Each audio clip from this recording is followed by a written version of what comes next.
And here by Vanity, the IGL of version 1 after a crushingly close loss to NUTURN in the upper bracket semi-finals. First of all, my first question, Vanity, is just, as a viewer, that was the best game that we've seen so far in Masters, OT on both of the last two maps, and the emotions were high for everybody watching, but I can't even imagine what the emotions must have been like for you while you're playing. Can you run me through some of what you were thinking, especially in the latter two maps, but even right at the beginning when you're up so heavily on Haven? I definitely think that's probably the most fun match I've had, like emotions-wise, playing at a LAN tournament in my entire career. I think both teams were super into it, getting like hype, like yelling across the stage, and I don't know, it was a lot of fun to watch, and play, and I'm assuming it was just as much fun to watch. It was absolutely nuts, yeah. I want to ask a little bit about that as well. It seems like your team gets a lot of energy from hyping yourselves up, shouting things at your opponents, trying to get in their heads a little bit as well. And we also saw from the cam reactions as well that NUTURN were getting into that too, throwing stuff back at you. No, yeah. What kind of stuff was going on there? What kind of stuff are you saying to each other or saying to them to kind of hype them up or hype yourselves up and throw them off the game? I think both teams were just yelling. There was nothing really like, I think we were just both yelling. Like both teams just yelled nice a lot. That's pretty much mostly what it was. People were standing up. Nah, I don't know. There's a lot of hype. It's definitely the most fun I've ever had, like in a match by far on LAN. Yeah, I can only imagine. The first map, Haven, it goes very heavily in your favor. You must be feeling fairly comfortable there. Did you feel like you guys just got a good read on them and you were going to be able to close out the rest of the series in similar fashion? I'm not completely sure, to be honest. We had a good... I think our Haven's one of our stronger maps, with jammies at least. I don't know how strong it is with Whippy, because we haven't played in a while, but I think throughout our run here, it was pretty strong, but I don't think it was our strongest map, but with jammies so far, it seems to be our strongest map.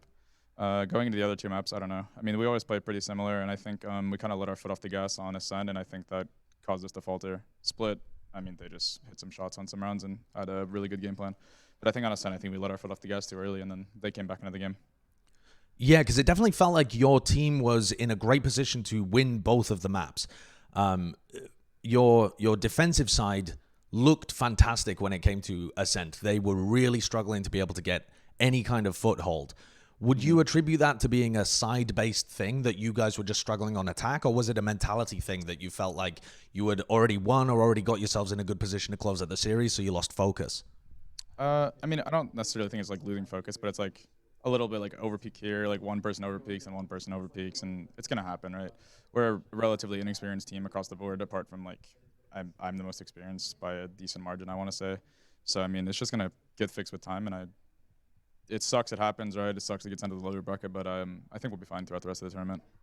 What was going through your head in that round where Lakia is able to jump out of a Heaven and spray down two people at Generator, jumping over Zelsis's molly that he placed up there? That was just a ludicrous kind of play.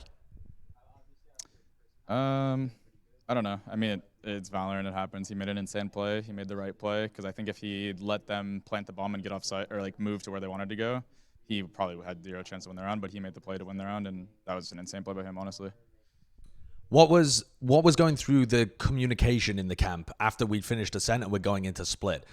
Split has been a great map for you guys. You have a fantastic composition there that's really defensive focused too. I mean, I think going into Split, I think we wouldn't have had this issue, like, not to blame jammies at all, but I think that we haven't played against a team that plays like this with jammies yet at all in any of our practices or the matches, obviously, because we haven't played, I don't think we've played Split here. Maybe we have. But I don't think we've played a composition like that, and I think that with Whippy, we have the reps to play against it, and with jammies, we don't have it as much, so, like, it's, I think that map on Split came down to reps, and it's okay. I mean, if it happens again, I think we'll be able to take them down.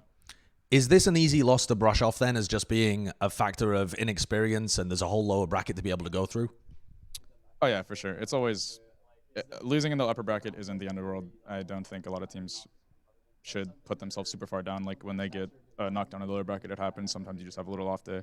I think we were like a little bit off today, like 90% instead of the 100 that we typically are during tournaments. But I mean, it is what it is. We've made lower bracket runs before. We made it to here through the lower bracket. Do it again. The team that you're going to be facing off against is the winner of Fnatic X10. Who are you expecting to come out of that? And what are you anticipating that match to look like when you go up against them?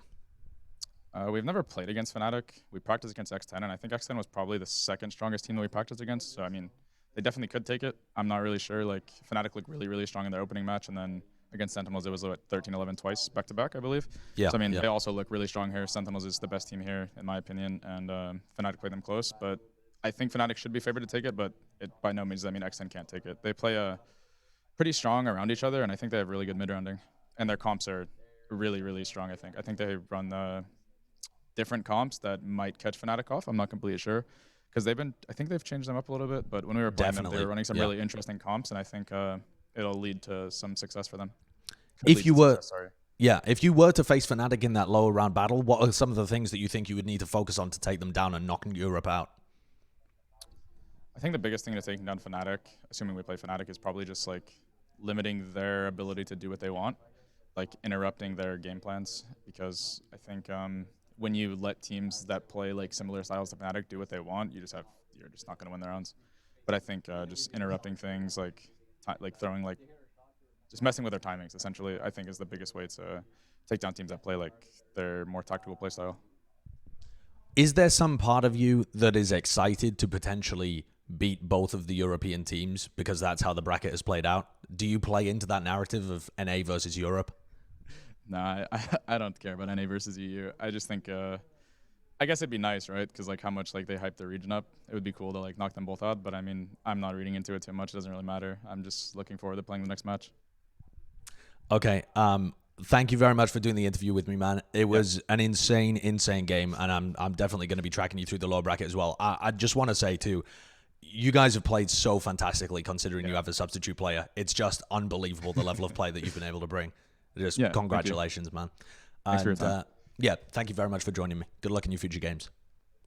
Yep.